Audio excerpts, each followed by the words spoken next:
নমস্কার, আমি doctor Vikrant Sinha Roy, orthopaedic surgeon Manipal hospital, Dhakuria. সামনেই আমাদের শীতকাল আসছে এবং দেখা যায় যে টেম্পারেচার কমার সাথে সাথে পেশেন্টদের অনেক বেশি যেটা প্রবলেম শুরু হয় সেটা হচ্ছে হলো আমাদের জয়েন্ট পেইন শুরু হয়ে যায় এবং তার সাথে সাথে দেখা যায় যে জয়েন্টগুলো স্টিফ হয়ে যাচ্ছে এবং ক্র্যাম্পিং পেইন শুরু হয়।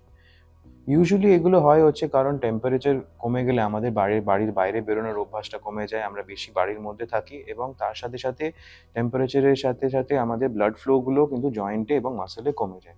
যেই জন্যই আমাদের অনেকটা স্টিফনেস দেখা যায়, ব্যথাগুলো বেড়ে যায় এবং তার সাথে ক্র্যাম্প শুরু হয়। এগুলোকে প্রিভেন্ট করার খুব কয়েকটা সহজ উপায় আছে। ফার্স্ট হচ্ছে হলো এই শীতকালের মধ্যে নিজেকে অ্যাক্টিভ রাখার চেষ্টা করুন। যতটা পারেন বাড়ির মধ্যে হাঁটাচলা করুন। ভোরের দিকে বা যখন একটু সূর্যের আলো একটু কমফোর্টেবল লাগছে তখন একটু ওয়াকসে যাওয়ার চেষ্টা করুন এবং এক্সারসাইজ করতে থাকুন। যেটার মধ্যে স্ট্রেচিং করবেন এবং স্ট্রেংথ বিল্ডিং এক্সারসাইজেস করবেন। তার সাথে সাথে যেটা আমাদের দরকার হচ্ছে হলো একটা rich and nutritious diet maintain করা, যেটাতে আমাদের অ্যাডিকুয়েট ক্যালসিয়াম আছে, ভিটামিন ডি আছে এবং তার সাথে প্রোটিনস আছে। এই কটা simple tips and tricks follow করলে এই উইন্টার রিলেটেড প্রবলেমস গুলোকে অনেকটাই প্রিভেন্ট করা যায়।